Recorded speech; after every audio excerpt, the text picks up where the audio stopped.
recording the session, तो जो join नहीं कर पाए वो लोग भी इससे बेनिफिट हो सके।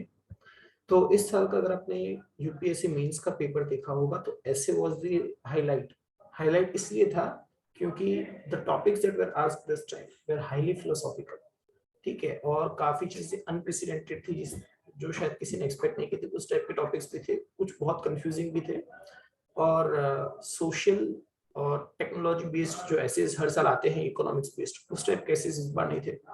Almost all the 8 essays were somehow related with philosophy only. इस वजह से थोड़ा लोगों को इस बार का पेपर टफ लगा था, बट नेवर माइंड, हम वो डिसाइफर करेंगे कि वैसे ऐसे अगर आ जाते हैं, ठीक है, दोनों सेक्शन में अगर फिलोसॉफिकल ऐसे ही पूछे जाते तो उसको भी कैसे डील किया जाए। जब मैंने एक क्वेश्चन पूछा था इंस्टाग्राम में कि भाई आपके क्या क्वेरीज है ऐसे से रिलेटेड, तो अराउंड 80 to 90% लोगों ने यही कहा था कि भाई फिलोसॉफिकल ऐसे को कैसे टैकल किया जाए वो आप हमें समझाओ। ठीक है, तो मेरा मेन फोकस जो है फिलोसॉफिकल ऐसे के ऊपर रहेगा। So I will be sharing the screen. उससे पहले आपको कुछ पूछना है क्या कि जिसके ऊपर मुझे ज्यादा फोकस करना है तो मैं उसके ऊपर फोकस करूँ, अदरवाइज जो मैंने प्लान किया वैसे मैं चालू कर रहा हूँ। ठीक है, किसी को कोई स्पेशल इनपुट है क्या?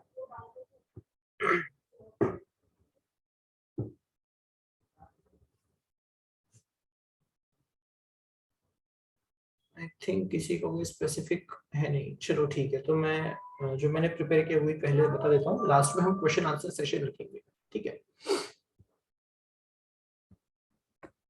सो ऐसे राइटिंग सेशन जो है बहुत लंबा नहीं चलेगा, अराउंड 1 आवर के 1.5 आवर जितना चलेगा। तो थोड़ा फोकस रखना है यहाँ पे क्योंकि काफी सारी चीजें बतानी मुझे थोड़े से टाइम में।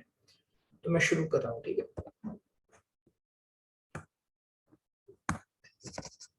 ये मेरा इंट्रोडक्शन है, और मैं ऐसे सेशन शुरू करूँ उससे पहले मैं जो है अपना परफॉर्मेंस जो रहा है 2019 में वो शेयर करना चाहूंगा। I scored 134 out of 250 marks in civil services examination 2019 in essay paper, ठीक है। और मैंने दो ऐसे जो चूज किए थे वो था courage to accept and dedication to improve are the two keys to success, and South Asian societies are woven not around states but around plural cultures and identities, ठीक है। तो काफी अंडरस्टैंडेबल एसेज थे और इजी भी थे, ठीक है। अब हम बात करते हैं, आज का जो सेशन होगा उसको मैंने 6 पार्ट में डिवाइड किया हुआ है, ठीक है। और उसमें पहला जो पार्ट है वो हम देखेंगे कि ऐसे क्यों इंपॉर्टेंट हो गया इन रिसेंट टाइम्स, ठीक है, कि ऐसे का इंपॉर्टेंस यूपीएससी एग्जाम्स में क्यों इंपॉर्टेंट है। दूसरा है कि कितने टाइप के ऐसे होते हैं अलग अलग जो यूपीएससी में पूछे जाते हैं। फिर है कि ऐसे को चूज कैसे किया जाए, ठीक है। और फिर है लेसन नंबर 4 होगा हमारा कि जो रफ स्केच हमें प्रिपेयर करना है बिफोर राइटिंग द ओरिजिनल ऐसे, लास्ट 2-3 पेज में जो हम करते हैं वो किस तरह से करना चाहिए, माइंड मैप हो रफ स्केच का हो वो कैसे प्रिपेयर करना है। फिर पांचवा है कि इफेक्टिवली ऐसे कैसे लिखा जाए। एक बार आपका रफ ड्राफ्ट तैयार हो जाता है तो ऐसे किस तरह से लिखना है। और लास्ट में मैंने जो एक ऐसे का स्केच बनाया था जो मैंने 2021 इस साल का जो ऐसे था वो मैंने किस तरह से रफ स्केच बनाया था वो पूरा मैं आपको समझाऊंगा, ठीक है। तो वो अपना मेन पार्ट होगा। पार्ट 4, 5, 6 जो है मेन है। पार्ट 1, 2, 3 जो है वो बेसिक्स है, ठीक है। उसका मतलब उतना डिटेल में मैं कवर नहीं करूंगा, बट 4, 5 और 6 जो है वो अच्छे से आप समझना क्योंकि वो आपको हेल्प करेगा ऐसे लिखने में, ठीक है।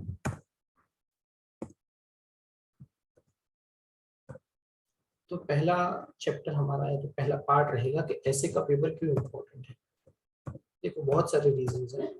पहला रीजन ये है कि ऐसे के पेपर में आप आपकी क्रिएटिविटी और इनोवेटिव थिंकिंग जो है बता सकते हैं, ठीक है। उसमें कोई स्टैंडर्ड आंसर्स नहीं होता कि जैसे हिस्ट्री में जो है हर किसी का कुछ स्टैंडर्ड पॉइंट्स होंगे जो हर कोई कवर करेगा, जबकि ऐसे में जो है आपके पास टाइम है 3 घंटे का जिसमें 2 ऐसे लिखने आपको सिर्फ, ठीक है। और उसमें आप जितना चाहो अच्छे से सोच सकते हो और फिर आप आपकी क्रिएटिविटी यूज करके उसको 1000 से 1200 वर्ड्स में लिखना है आपको, ठीक है। तो टाइम भी बहुत अच्छा से आपको मिलता है और टॉपिक्स में भी आपको चॉइस मिलता है। 8 में से सिर्फ 2 ही टॉपिक आपको लिखने हैं जो जीएस में नहीं होता है, ठीक है। तो यहाँ पे आप अपनी creativity to the maximum level बता सकते हो। एक होता है आपका ऐसे, दूसरा होता है आपका इंटरव्यू, जहाँ पे आप आपकी क्रिएटिविटी यूज कर सकते हो, ठीक है, अच्छे से। और एथिक्स में केस स्टडीज में। दूसरा है it reflects the core of your ideas, your social and self awareness. ठीक है, कि आप जब कोई भी टॉपिक पे 1000 से 1200 वर्ड लिखोगे, you can not bluff completely, ठीक है, कहीं ना कहीं आपका जो आइडियोलॉजी वो रिफ्लेक्ट हो जाता है। इस वजह से ऐसे जो है एक तरह से आपका पर्सनालिटी टेस्ट ही है, ठीक है, कि कोई भी एक इशू के ऊपर आप किस तरह से अपना ओपिनियन बिल्ड करते हैं और उसको कितना डिटेल में और कितना वाइड रेंज में आप उसको समझते हो, ठीक है। जीएस जो है वो जो है इट जजेस यू बाय द कवर, कि आपका बेसिक ऊपर का जो सतही नॉलेज है वो कैसा है। जबकि ऐसे और एथिक्स का जो केस स्टडी है इट जज यू बाय योर कंटेंट, क्योंकि आपको डिटेल में सारी चीजें लिखनी है। इस वजह से ऐसे और एथिक्स का पेपर जो है गेम चेंजर प्रूव हो रहा है रिसेंट टाइम्स में, ठीक है। और आपकी पर्सनालिटी के कुछ इंपॉर्टेंट ट्रेट्स जो होंगे वो रिफ्लेक्ट हो जाएंगे उसमें, जब आप किसी के भी ऐसे एथिक्स के पेपर पढ़ोगे तो। तीसरा है कि वाइड रेंज ऑफ मार्किंग है, 2 डिजिट मार्किंग से लेके 150 160 तक मार्क्स आते हैं ऐसे में। और इस वजह से बहुत इंपॉर्टेंट है ऐसे फॉर स्कोरिंग इन यूपीएससी। और ये एक ही ऐसा पेपर है थ्रू आउट आपके जो 9 पेपर है मेंस में, उसमें एक ही ऐसा पेपर है जिसमें आपको सोचने का पूरा टाइम मिलता है और फिर आपको लिखना है। जबकि जीएस में आपको सीधा लिखना शुरू करना होता है, hardly you get 10-15 minutes to think. जबकि यहाँ पे आप 15 से 20 मिनट सोच सकते हो सिर्फ एक टॉपिक के ऊपर। तो इस वजह से इसको आप बहुत अच्छी तरह से कैपिटलाइज कर सकते हो। फिर चॉइस अमंग मल्टीपल डायमेंशंस, ठीक है, इस साल तो सारे फिलोसॉफी के लिखे, बट इससे पहले अभी तक जो ऐसे आए हैं उसमें सोशल एसेस भी होते हैं, कल्चरल एसेस भी होते हैं, टेक्नोलॉजी से रिलेटेड एसे होते हैं, फिलोसॉफिकल एसेस होते हैं और इकोनॉमिक्स पॉलिटिक्स से रिलेटेड भी होते हैं। तो बहुत सारी चॉइस है उसमें से, आपका जो फोर्टे है, आपका जो एक तरह से स्ट्रॉन्ग होल्ड है, उसको आपको चूज करके लिखना होता है। तो ये चीज आपको जीएस में नहीं मिलती, जीएस में आपको कंपल्सरी हर एक टॉपिक के ऊपर लिखना है, ठीक है। That's why essay makes a difference. Make और break dream of cracking CSC. देखो यूपीएससी की आप जब फाइनल मार्कशीट आएगी सबकी, रिकमेंडेड मार्क्स का एक जो पीडीएफ आएगा उसमें आप देखेंगे तो एक मार्क के ऊपर 7 से 8 रैंक होते हैं, ठीक है। मतलब अगर किसी के 700 या 800 मार्क्स है तो 800 मार्क्स के ऊपर 5 से 6 लोगों के रैंक होंगे, ठीक है। इतना कट थ्रोट कॉम्पिटिशन है। तो वैसे में अगर ऐसे में आप एक मार्जिन से आगे निकल जाते हो बाकी सबसे, तो आपका रैंक भी इंप्रूव हो जाएगा और आप सिलेक्शन लिस्ट में भी आ जाओगे। इस वजह से ऐसे को लाइटली मत लेना जरा। और इसका सबसे बड़ा एडवांटेज है कि इसका कोई स्टैंडर्ड बुक नहीं है, ठीक है। मतलब आप जिस तरह चाहो उसको उस हिसाब से ले जा सकते हो, बट आपको उसको जस्टिफाई करना है and it should be reasonable, ठीक है। तो इट कैन मेक और it can break your dream of clearing UPSC exams. That's why essay is very very important. दूसरा हमारा जो लेसन है वो कि ऐसे किस टाइप के आते हैं। तो अभी तो जो डोमिनेंट है वो है फिलोसॉफिकल एसेस, ठीक है। लास्ट 4-5 साल के पेपर देख लो, मैंने 2014 से एनालाइज किया है फॉर प्रिपेयरिंग दिस पीपीटी। 2014 से लेकर 2021 जो last civil services mains exam हुआ, एटलीस्ट 4 से 5 ऐसे फिलोसॉफिकल आते ही आते हैं, ठीक है। इस वजह से आपको ध्यान ये रखना है। देखो अभी कोई क्वेश्चन नहीं पूछो, क्वेश्चन हम लास्ट में रखेंगे, ठीक है। Don't raise your hands right now. अगर कोई टेक्निकल एरर आ रहा है या आप देख नहीं पा रहे ऐसा कुछ है तो आप मुझे बोल दो, अदरवाइज इट्स फाइन, ठीक है। क्वेश्चन आंसर हम लास्ट में करेंगे। आपको जो भी डाउट है मैं सारे डाउट्स क्लियर करके सेशन एंड करूंगा, सो आप चिंता मत करो, विल डिस्कस एवरीथिंग। तो पहला है फिलोसॉफिकल एसेस, ठीक है। फिलोसॉफिकल एसेस जैसे 19 में पूछा गया था विजडम फाइंड्स द ट्रुथ। अब इसमें ना सोशल एंगल है स्पेसिफिकली, ना इकोनॉमिक ना पॉलिटिकल, ठीक है। प्लेन बात कह दी है कि विजडम फाइंड्स द ट्रुथ। ये फिलोसॉफिकल एसेस है जहाँ पे फिलोसॉफी को समझना है आपको और उसको फिर एक्सपांड करके लिखना है आगे। दूसरा होता है सोशल एसेस, सोशल टॉपिक के ऊपर सीधे पूछे जाते हैं। जैसे लास्ट ईयर पूछा गया था patriarchy is the least noticed yet the most significant structure of social inequality. मतलब आपको यहाँ पे फोकस करना है पेट्रियार्की के ऊपर और पेट्रियार्की से जो जुड़ी हुई इनइक्वालिटीज है समाज में, ठीक है, जो एंशिएंट टाइम से चली आ रही है, उसको आपको एनालाइज करना था। दो it is the most significant thing yet it is least noticed, ठीक है। तो कॉन्ट्राडिक्टरी सिचुएशन है, उसको आपको हाईलाइट करना है। फिर आते हैं इकोनॉमिक एसेस। इकोनॉमिक एसेज में मेनली इकोनॉमिक डेवलपमेंट वगैरह से रिलेटेड होते हैं, ठीक है। जैसे 19 में पूछा था, neglect of health and education in India are the reasons for its backwardness. तो हमारा इकोनॉमिक बैकवर्डनेस का एक इंपॉर्टेंट रीजन ये है कि हमने हेल्थ और एजुकेशन को इग्नोर किया है इंडिया में, ठीक है। फिर चौथे ऐसे होते हैं जो साइंस और टेक्नोलॉजी से रिलेटेड होते हैं। जैसे 2019 में पूछा था कि rise of artificial intelligence, whether it is going to create jobs और जॉबलेस फ्यूचर, ठीक है। तो दोनों साइड के आर्गुमेंट्स आपको देने पड़ेंगे। जब आपको स्पेसिफिकली कहा है कि आइदर और वाला सिचुएशन है, तो आइदर और दोनों जो टॉपिक होंगे आपके, दोनों को आपको तीन चार पेज लिखना पड़ेगा अच्छे से, ठीक है, डिटेल में समझा के। फिर है पॉलिटी एंड आईआर रिलेटेड, ठीक है। पॉलिटिकल इशू से रिलेटेड या तो इंटरनेशनल अफेयर से रिलेटेड कोई ऐसे है, जैसे biased media is a threat to Indian democracy. फिर 2-3 साल पहले नॉन अलाइंड मूवमेंट का एक क्वेश्चन आ गया था, ठीक है। तो उस टाइप के एसेस भी आते हैं जिसमें आपको आईआर और पॉलिटी के ऊपर फोकस करना है। और छठा जो टॉपिक है वो होता है कल्चरल एसेस, ठीक है, कि इंडियन कल्चर या तो कल्चर इन जनरल के ऊपर कुछ पूछ लिया। जैसे 2020 में एक क्वेश्चन था कि culture is what we are and civilization is what we have, ठीक है। उसी तरह से 2019 में मैंने जो ऐसे अटेम्प्ट किया था वो था कि South Asian societies are woven not around states but around plural identities and cultures. तो वो भी कल्चर से रिलेटेड ही ऐसे था, ठीक है, सोशियो कल्चरल टॉपिक जिसे हम कहते हैं। तो जनरली इस टाइप के 6 ऐसे होते हैं। और लास्ट 3-4 साल में हमने देखा है कि पहला जो सेक्शन होता है, सेक्शन ए जिसे हम कहते हैं, वो होता है pure and pure philosophical assess.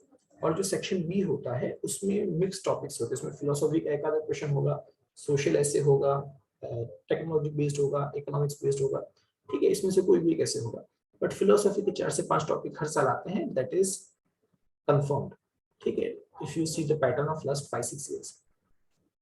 तो इस हिसाब से एसेस होते हैं, इस टाइप के ऐसे पूछे जाते हैं, ठीक है। तो हम जब ऐसे की प्रिपरेशन करते हैं, हमें पता होना चाहिए कौन से टाइप के ऐसे आते हैं। और इन ऐसे को जो है 3 तरह से पूछा जाता है। पहला है इशू बेस्ड, जैसे कोई बर्निंग प्रॉब्लम है सोसाइटी का या इकोनॉमी का, ठीक है, उसको पूछ लिया जाएगा। जैसे सिक्योरिटी, इंटरनल सिक्योरिटी का इशू है हमारे इंडिया में, जो बॉर्डर डिस्प्यूट्स है उसका। तो management of Indian border disputes is a complex task, ठीक है, ये 2018 में पूछा गया था। तो ऐसे इशू बेस्ड क्वेश्चंस भी आते हैं कई बार आइदर और वाला टॉपिक आता है, जैसे राइज ऑफ एआई का था। फिर 2016 में cooperative federalism, weather it is a myth और रियलिटी, ये पूछा गया था। तो आइदर और वाले क्वेश्चंस आते हैं। जब आइदर और वाले क्वेश्चन आए या तो क्वेश्चन फॉर्म में कोई क्वेश्चन पूछे, जैसे string operation and invasion on privacy, 2014 में क्वेश्चन पूछा गया था। तो ऐसे जब क्वेश्चंस आते हैं आइदर और वाले या तो क्वेश्चन फॉर्म में जो पूछे जाते हैं, वहां पे आपको दोनों साइड ऑफ आर्गुमेंट देना है और दोनों को इक्वल इंपॉर्टेंस देना है, ठीक है। और लास्ट होते हैं जो स्टेटमेंट बेस्ड टॉपिक्स होते हैं, जो फिलोसॉफिकल होते हैं मोस्टली इन नेचर। तो 2017 में पूछा गया था कि जॉय जो है it is the simplest form of gratitude. तो इस तरह से अलग अलग टाइप के एसेस पूछे जाते हैं। फिर तीसरा जो लेसन है हमारा कि ऐसे का चॉइस किस तरह से होना चाहिए। आपके पास अलग अलग ऑप्शंस होंगे, ऑप्शन 1, 2, 3, उसमें से कौन सा ऑप्शन आपको ओपन करना है, जो आपकी तकदीर का ताला खोल सकता है तो बंद कर सकता है, ठीक है। तो जब कभी भी ऑप्शन जो आप ऐसे का ऑप्शन है वो चूज कर रहे हैं तो वो कौन सा होना चाहिए, किस तरह से उसको देखना चाहिए। तो 3 मेन बातें ध्यान रखनी है आपको। पहला है आइडेंटिफाई योर फॉर्टे। आप जो है अच्छे से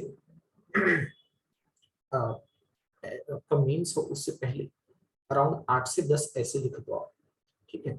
जब आप ऐसे लिखोगे, ठीक है, 10-12 तो लिख ही दो कम से कम। तो जब आप 10-12 पेज लिखोगे कोई टॉपिक के ऊपर, तो आपको भी एक सेटिस्फेक्शन वाला फीलिंग आएगा कि हाँ भाई मैंने बहुत सारे डायमेंशंस कवर किए हैं तो नहीं किए हैं। तो जब आप लिखोगे तब आपको पता चलेगा कि ये ऐसा एरिया है जो मेरा स्ट्रॉन्ग है।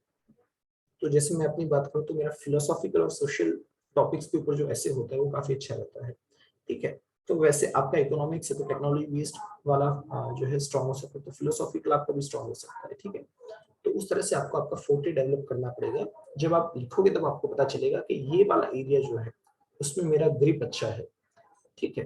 तो उस तरह से आप ऐसे लिखो और अपने आप को परखो, ठीक है। एक सेल्फ अवेयरनेस आप में होना चाहिए एज एन एस्पिरेंट कि आपका कौन सा स्ट्रेंथ है और कौन सा वीकनेस है, और वो ऐसे में भी काम आएगा। फिर दूसरा आपको ध्यान रखना है कि ऐसा ऐसे चूज करो हो सके तब तक कि जहाँ पे मल्टीपल डायमेंशंस वो स्टेटमेंट में ही कवर कर सकते हो। जैसे 2014 में एक क्वेश्चन आया था कि was it policy paralysis और paralysis of implementation which slowed the growth of the country। अब यहाँ पे 3 डायमेंशन खुल जाएंगे। पहला डायमेंशन है policy paralysis, was it policy paralysis, और फिर दूसरा डायमेंशन खुलेगा और पैरालिसिस ऑफ इम्प्लीमेंटेशन, और तीसरा डायमेंशन क्या है, which slowed the growth of the country। तो आप 3 चीजों पे फोकस करेंगे। एक है आपका इकोनॉमिक ग्रोथ से आपको शुरू करना है, फिर पॉलिसी पैरालिसिस के बारे में लिखना है, और फिर पैरालिसिस ऑफ इम्प्लीमेंटेशन। ये 3 डायमेंशन जो है आपको ऐसे में खुद दिए गए हैं टॉपिक के अंदर। तो ऐसे अगर कोई आर्ग्यूमेंट, ऐसे कोई भी टॉपिक हो जहाँ पे 3-4 डायमेंशन अपने आप खुल जाते हैं, उसको आप चूज करो तो आपको लिखने में आसानी रहेगी। आपको बहुत ज्यादा ढूंढना नहीं पड़ेगा कंटेंट जो आपको टॉपिक से हिंट मिल जाएगा क्या क्या आपको इंक्लूड करना है ऐसे, ठीक है। क्योंकि क्लियर कट है वो कि भाई हमें ये डिमांड है और आपको यही आपको लिखना है, ठीक है। बहुत स्पेसिफिक क्वेश्चन हो जाएगा वो अगर ऐसे 3-4 डायमेंशंस अगर खुलते हैं। और तीसरा इंपॉर्टेंट टॉपिक है कि एक्सट्रीम टॉपिक्स जो है, जो हाईली डिबेटेड है, पॉलिटिकली सेंसिटिव है, वैसे टॉपिक्स जो है उसके ऊपर जो है आप ना जाएं, क्योंकि वो आइदर वेज जा सकता है। या तो आपको एकदम जो है टॉप में ले जाएगा, 150-160 तक ले जा सकता है, और अगर वो आपका जो ओपिनियन है वो इवेल्यूएटर पसंद नहीं आया तो आप 80s-90s में भी आ सकते हैं, ठीक है। वैसे भी मार्क्स आते हैं, उससे भी कम आते हैं, इसलिए एक्सट्रीम टॉपिक्स को अवॉइड करो। दूसरा, कहाँ डायमेंशन, कितने डायमेंशन है अलग अलग टॉपिक में वो देख लो, और तीसरा आपका स्ट्रॉन्ग एरिया कौन सा है। ये 3 आपके मेन पॉइंट्स है, ठीक है। उसके हिसाब से जो भी टॉपिक तीनों में टिक मारता है, ठीक है, वो आपको चूज करना है, ठीक है। चौथा इंपॉर्टेंट चीज है, अब देखो जब कभी भी आप ऐसे लिखो तो ऐसे डायरेक्ट कभी हम लिखना शुरू नहीं करते, ठीक है, क्योंकि हमें 10-12 पेज लिखने हैं तो एक स्ट्रक्चर्ड वे में 10-12 पेज लिखने होते हैं। हम हैफेजार्डली अगर आइडियाज देंगे, भले वो कितना भी अच्छा हो, पर अगर हैफेजार्ड लिखा है तो उसका कोई मार्क आपको अच्छा नहीं मिलेगा। You will and up getting 30-40% marks, ठीक है, विच इज अराउंड 75 to 100, इसके बीच में आएगा। बट अगर आपको अच्छे मार्क्स चाहिए 55-60% तक, मतलब 135, 150, 160 तक जाना है आपको तो आपके ऐसे के अंदर एक फ्लो होना चाहिए, ठीक है, कि यहाँ से शुरुआत हो रही है ऐसे की, फिर ये सारी डेवलपमेंट हो रही है और यहाँ पे वो एंड हो रहा है। जब पढ़े तो पता चलना चाहिए, ठीक है। इस वजह से स्ट्रक्चर बनाना होता है हमें जब हम ऐसे लिखते तब। तो 1.5 घंटे के 2 ऐसे लिखने होते हैं, ठीक है, इक्वल टाइम अलोकेट कर दो दोनों ऐसे, क्योंकि लिखना आपको सेम ही है, ठीक है, सेम 10-12 पेज लिखना है दोनों के लिए। और 1 hour and 5-10 minutes जो है is enough for writing whatever you have in your mind. तो 15 से 20 मिनट जो है आप देंगे माइंड मैप या तो रफ स्केच बनाने के लिए, ठीक है। रफ स्केच एक बार आपका अगर बन जाएगा ना तो ऐसे लिखने में 1 घंटे से ज्यादा टाइम जनरली नहीं जाता, क्योंकि चीजें बहुत क्लियर है आपके दिमाग में आपको क्या लिखना है, तो वो फिर स्पीड अपने आप आ जाती है, ठीक है। तो आपका काम होगा कि पहले 5 मिनट में आप ऐसे कौन सा सिलेक्ट करना वो तैयार करोगे, ठीक है, कि 4 टॉपिक है उसमें से मैं कौन सा लेने वाला हूँ ऐसे। तो उसमें 3 मेन डायमेंशन आपको देखने हैं, एक आपका फोटे कौन सा है, कितने डायमेंशंस दिए गए हैं ऐसे में, और तीसरा है कि आपको एक्सट्रीम जो टॉपिक है उसको अवॉइड करना है, ठीक है। वैसे पूछे भी नहीं जाते बट अगर आ जाए तो आपको अवॉइड कर देना है, ठीक है। तो 5 मिनट पहले आप सिलेक्शन में लगाओगे, फिर 15 से 20 मिनट आप जो है पूरा उसका एक ड्राफ्ट बना दोगे, ऐसे में कौन कौन से डायमेंशंस कवर करने वाले हो, ठीक है। और फिर जितने आइडियाज आपको आते हैं वो सब आप लिखते जाओ फटाफट, ठीक है। और उसको एक 2 या 3 पेज का वो बनेगा जनरली, तो आप बना दो फटाफट, ठीक है। पहला इंट्रोडक्शन, फिर बॉडी और फिर कंक्लूजन, इस तरह से आप करोगे तो आप लिख दो उसमें, और वो प्रैक्टिस से आ जाएगा। जब आप 5-7 ऐसे लिखोगे ना तो अपने आप वो चीज डेवलप हो जाएगी, बट कंटिन्यूस इंप्रूवमेंट करते रहो, ये मेन चीज है, ठीक है। एंड पीयर लर्निंग होना चाहिए कि आपके पास कोई ऐसे व्यक्ति है जिसके अच्छे आ रहे हैं मार्क्स, तो उसे सीख लेना है जब कभी आपको लगे कि ये बंदे में दम है ऐसे का। तो पहला काम है 15-20 मिनट ब्रेनस्टॉर्मिंग करेंगे, फिर आप जो है सारे आइडियाज लिख देंगे, मीनवाइल जो आते हैं वो। एक बार आपने टॉपिक चूज कर लिया पहले 5 मिनट में, फिर आप दूसरे टॉपिक्स में यहाँ वहां नहीं जाएंगे, क्योंकि आपने एक बार लिखना चालू किया फिर आपको लगा कि नहीं अच्छा ये तो नहीं मजा आ रहा, चलो दूसरे टॉपिक पे जाते हैं, तो वो पूरा आपका ऐसे का पेपर रूइन कर देगा। पहले 5 मिनट में शांति से सोच लो कि कौन सा टॉपिक लिखना है, एक बार चॉइस कर लिया फिर वापस मत जाओ, और वो टॉपिक के अलावा दूसरा और कुछ मत सोचो, बाकी के जितने टॉपिक्स है उसको इग्नोर कर दो अभी के लिए। और जब आप माइंड मैप तैयार कर रहे हो तो जितने भी कोट्स, एनेक्डोट्स, ठीक है, कोई स्टोरी आपको याद आती है, वो सारी चीजें आप लिख दो उसमें, ठीक है, कि जब ऐसे लिखने जाओ तो आपको सोचना ना पड़े। जितनी चीजें आपके दिमाग में आ रही है, कोई कीवर्ड्स आ रहे हैं, कोई प्रोवर्ब्स आ रहे हैं, कोई कोट्स आ रहे हैं, कोई एनेक्डोट्स आ रहे हैं, ठीक है। और एनेक्डोट्स जो है वो किसी बुक का भी हो सकता है, फिक्शन नॉन फिक्शन दोनों।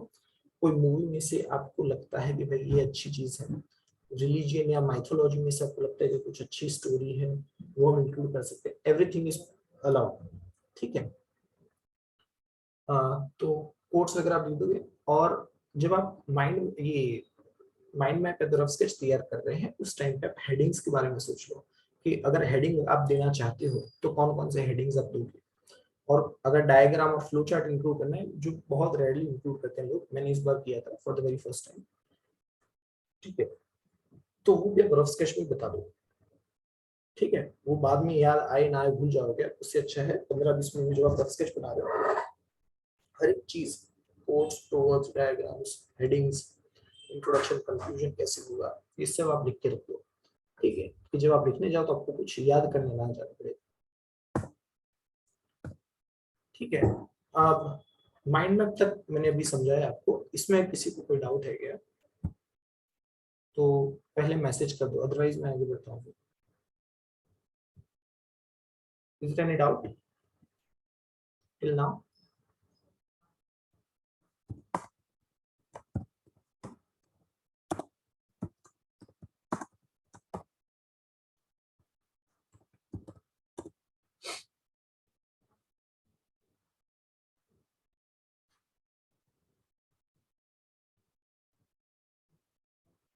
चलो ठीक है, किसी को डाउट नहीं है तो हम आगे बढ़ते हैं। माइंड मैप एक बार आपका तैयार हो गया ना, माइंड मैप जो है आपका बैकबोन होगा ऐसे का, आपका ऐसे राइटिंग का। अगर माइंड मैप आपने बहुत अच्छे से तैयार किया है तो आपका ऐसे बहुत अच्छे फ्लो में जाएगा और आपके मार्क्स भी बहुत सही से आएंगे। और अगर आपने माइंड मैप ठीक से तैयार नहीं किया तो आप कहीं ना कहीं गुम हो जाओगे ऐसे लिखने के टाइम पे, ठीक है। तो ये हमारा 5वां लेसन है कि एक अच्छा ऐसे इफेक्टिव ऐसे कैसे लिखा जाए, ठीक है। तो पहला तो क्वेरी काफी लोगों ने पूछा था कि सोर्स क्या होना चाहिए ऐसे राइटिंग का, तो ऐसे के लिए कोई सोर्स पढ़ने की जरूरत नहीं है। जो आप जीएस पढ़ रहे हो ना और न्यूज़पेपर पढ़ रहे हो, that is more than sufficient, ठीक है। फिर भी अगर रीडिंग आपकी हॉबी है तो आप कुछ नोटेड पर्सनालिटीज को पढ़ सकते हो, बट उसकी जरूरत नहीं है। फिक्शन, नॉन फिक्शन कुछ भी बुक्स पढ़ने की जरूरत नहीं है फॉर ऐसे स्पेसिफिकली, ठीक है। अगर आपको रीडिंग का हॉबी है, पढ़ रहे हो, तो अच्छे ऑथर्स को पढ़ लो, ठीक है। डॉक्टर कलाम है, स्वामी विवेकानंद है, गांधी जी है, अम्बेडकर है, इनको पढ़ो आप अगर पढ़ना चाहो तो, अदरवाइज जरूरत बिल्कुल नहीं है, ठीक है। हॉबी है या तो आपको पैशन है पढ़ने का तो पढ़ो, अदरवाइज जस्ट लीव इट। कोई स्पेसिफिक सोर्स नहीं है और ना ही आपको पढ़ने की जरूरत है फॉर ऐसे राइटिंग, ठीक है। ऐसे राइटिंग जिस तरह से आप, जैसे जैसे आप जीएस पढ़ोगे, जैसे जैसे आप न्यूज अच्छे से एनालाइज करोगे, वैसे वैसे आपका थिंकिंग प्रोसेस डेवलप होने लगेगा and that will be sufficient for writing the essay in UPSC, ठीक है। तो सोर्सेज के लिए कोई सोर्स नहीं है।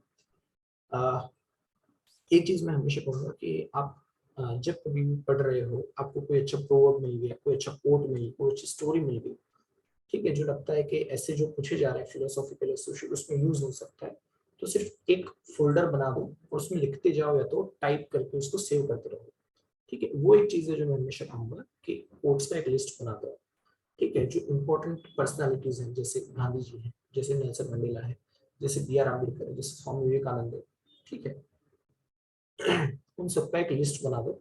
मार्टिन लूथर किंग हो गए। तो एक कोट्स का आप बनाएंगे बेस्ड ऑन पर्सनालिटीज, दूसरा लिस्ट आप बनाएंगे बेस्ड ऑन कंसेप्ट्स। जैसे एजुकेशन के ऊपर 4-5 कोट लिख दो अच्छे से, जो इंपॉर्टेंट लगते हैं आपको पढ़ने के बाद।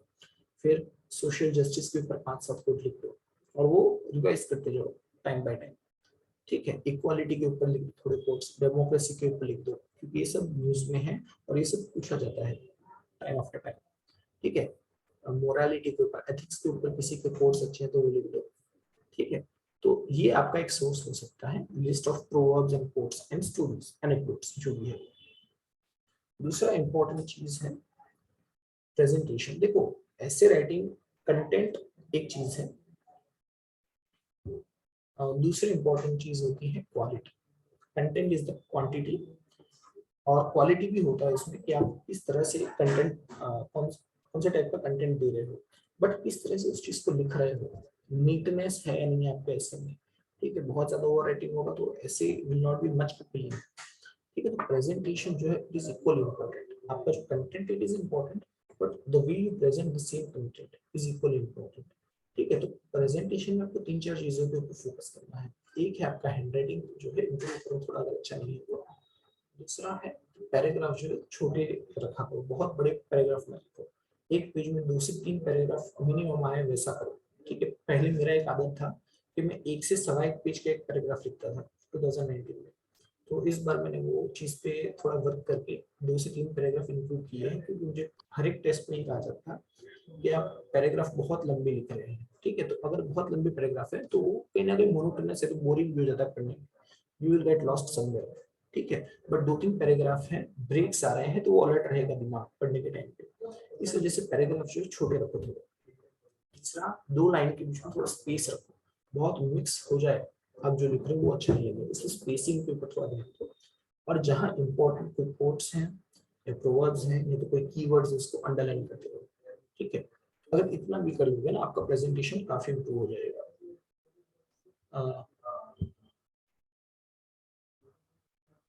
सर शुड वी राइट ऐसे इन फ्लावर, बस मैं उसी के ऊपर आ रहा हूँ। ठीक है, जब हम बॉडी पार्ट डिस्कस करेंगे प्री I will take that thing in consideration. तीसरा इंपॉर्टेंट चीज है अवॉइड रिजिड स्ट्रक्चर। ये काफी लोग कैसे होते हैं कि हर एक ऐसे एक ही फॉर्मेट में लिखते हैं। ठीक है, ऐसे लिखने के अलग अलग वेज होते हैं। कुछ लोग जो है टेम्पोरल बेसिस पे ऐसे लिखते हैं, मतलब टाइम स्केल कि पास्ट में क्या हुआ, प्रेजेंट में क्या हो रहा है और फ्यूचर में क्या हो सकता है, इस हिसाब से वो टाइम स्केल के हिसाब से लिखते हैं। ठीक है, कुछ लोग जो है थीम बेस्ड ऐसे लिखते हैं, डायमेंशन बेस्ड ऐसे, मतलब कोई टॉपिक आया तो उसमें सोशल एनालिसिस करेंगे, economic analysis, political analysis, cultural analysis, environment based analysis, international analysis, national level पे कोई एग्जांपल है तो उसका एनालिसिस, इस हिसाब से डायमेंशंस कवर करेंगे। कुछ लोग जो है फिलोसॉफिकली उसको डिस्कस करेंगे, तो अलग अलग तरह से उसको डिस्कस किया जा सकता है।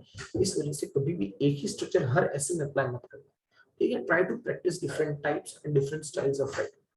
ठीक है, चौथा है कनेक्टिंग डॉट्स। जब कभी भी आप ऐसे लिखो, ये बात हमेशा याद रखनी है that you should not deviate from the topic.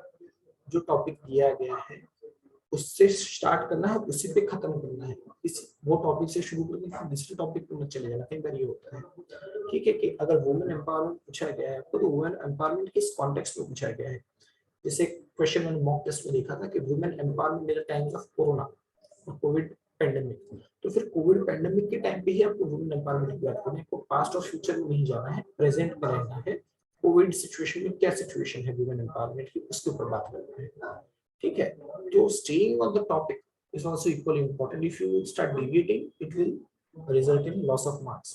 और टेस्ट सीरीज कम से कम आपको लिखनी है 8 से 10 ऐसे लिखने, मतलब 4 से 5 टेस्ट कम से कम लिखनी है। कोई भी आप सब्सक्राइब करवा लो, बट ऐसे का टेस्ट आप जरूर सब्सक्राइब करवाओ। मैंने विजन का करवाया था लास्ट टाइम, मैंने शंकर आईएएस का करवाया था, आप कोई भी करवाओ।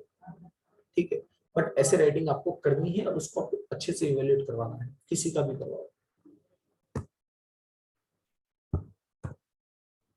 फिर जब कभी भी आप ऐसे लिखो ना, तो अगर नॉन फिलोसॉफिकल ऐसे जैसे टेक्नोलॉजी बेस्ड है, इकोनॉमिक्स बेस्ड ऐसे हैं, तो उसमें आपको बहुत चिंता नहीं, क्योंकि उसमें क्वेश्चन स्पेसिफिक होगा। ठीक है, बट फिलोसॉफिकल ऐसे जब आते हैं ना, तो आपको उसका जो मेन थीम है उसको समझना है। जैसे इस बार का जो ऐसे आया था, और ये मेन है फिलोसॉफिकल ऐसे जब आप टैकल करो, तो आपका पहला स्टेप होगा कि वो टॉपिक का जो सोल है, जो कोर है, जो क्रक्स है, वो क्या है। वो अच्छे से समझ लिया तो बाकी का ऐसे पूरा अपने आप डेवलप कर पाओगे। ये क्वेश्चन आया था, hand that rocks the cradle rules the world. ठीक है, इस साल के मीन्स में। एंड ये जो लाइन है it is been taken from a poem. ठीक है, और इसका जो कॉन्टेक्स्ट है वो ये है कि जो मदर है, she has the potential to not just give birth but also to mould a common child into a great personality of tomorrow. She has the power to provide future leaders. ठीक है, तो mother का क्या role होता है in providing leaders and in transforming the world?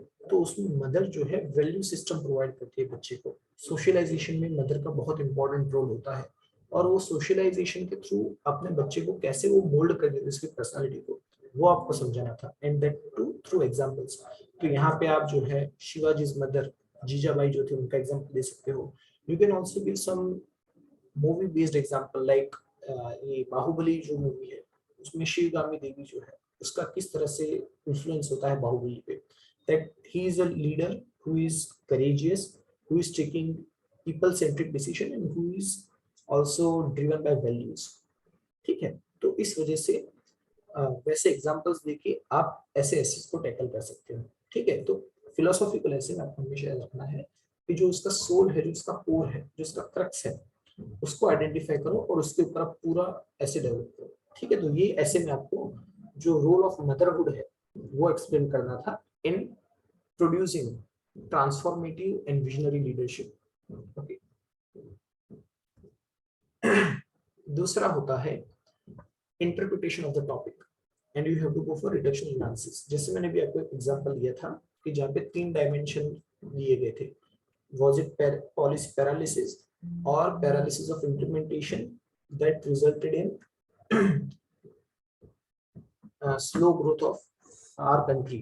तो उसमें वो जो स्टेटमेंट है उसको आपको तोड़ देना 3 पार्ट्स में। ठीक है, और उस हिसाब से आपको इंटरप्रेट करना है टॉपिक को। फिर जहां जहां जरूरत है वहां पे हेडिंग्स यूज करो, इट इज नॉट कंपल्सरी, ये हमेशा याद रखो। लास्ट टाइम मैंने जो ऐसे लिखे थे मैंने उसमें ना तो एक हेडिंग लिखा था, ना एक डायग्राम लिखा था, ड्रॉ किया था, ना एक फ्लो चार्ट इंक्लूड किया था। Still I got 134 out of 250 which was a good score. ठीक है, इस टाइम मैंने हेडिंग्स भी इंक्लूड किए हैं, एक डायग्राम भी इंक्लूड किया है और अंडरलाइन भी किया। लास्ट टाइम मैंने अंडरलाइन भी नहीं किया था। ठीक है, तो हो सके उतना इंप्रूव करो। With every attempt you should evolve yourself as a better aspirant. ठीक है, फिर जहां कोट्स लिखोगे मैं हमेशा आपको कहूंगा कि हेडिंग वगैरह इंक्लूड करो ना करो, बट प्रोवर्ब्स और कोट्स अगर आपके पास है तो आप वो इंक्लूड करो, क्योंकि वो इफेक्टिव एक्सप्रेशन होता है हर एक चीज का। ठीक है, जो प्रोवाइड करता है और वो वैल्यू एनरिचमेंट का काम करता है। तो अगर कोट्स आपको वर्बेटिम वर्ड बाय वर्ड याद नहीं है तो उसको पैराफ्रेज कर दो कि भाई इस कॉन्टेक्स्ट में गांधी जी ने ऐसा ऐसा कहा था, उसको कोट फॉर्म में मत लिखो, एक पैराग्राफ के फॉर्म में लिखो, वो भी चल जाएगा। ठीक है, इस वजह से फेमस पर्सनालिटीज के ऊपर से एक लिस्ट बना दो, 10-12 important personalities that have impacted the world and the country, उन दोनों को आपको इंक्लूड करना है और एक लिस्ट बना दो, और टॉपिक वाइज जो है उस पर भी कोट्स लिखो थोड़े बहुत। और हमेशा याद रखना, ऐसे हो चाहे जीएस हो चाहे पर्सनालिटी टेस्ट हो, simplicity is the ultimate sophistication. बहुत ज्यादा फ्लावरी लैंग्वेज आप लिखने जाओगे, बहुत ज्यादा ऑर्नामेंटेशन करने जाओगे बाय इंक्लूडिंग टेक्निकल टर्म्स, तो इट विल बूमरैंग। ठीक है, और इस वजह से आप हो सके तो सिंपल वे में उसको एक्सप्लेन करो। भले टेक्निकल ऐसे पूछा है बट उसको भी आपको सिंपल वे में लिखना है, ताकि जो इवेल्युएट करने आया है he is not technical person. ठीक है, तो वो आपकी जो बात है उसको आराम से समझ पाए अच्छे से। ठीक है, if you are going to make his process of evaluation painful, he will make your result painful for you. Okay, ये हमेशा याद रखो। तो अगर आप उसको एक प्लेजेंट एक्सपीरियंस दोगे पेपर चेक करने के टाइम पे, तो वो आप प्लेजेंट मार्क्स अवार्ड करेगा। ठीक है, ये सीधा लॉजिक है। इस वजह से बहुत ज्यादा टेक्निकल आपको नहीं लिखना है, हो सके उतना सीधा सादा और स्ट्रेट फॉरवर्ड लिखना है। ठीक है, बहुत जलेबी की तरह गोल गोल घुमाना नहीं है बातों को, सीधा रखना।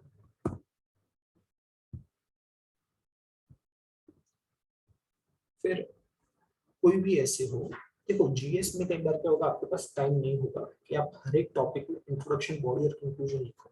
Not possible. 10 मार्क्स में कई लोग नहीं लिखते।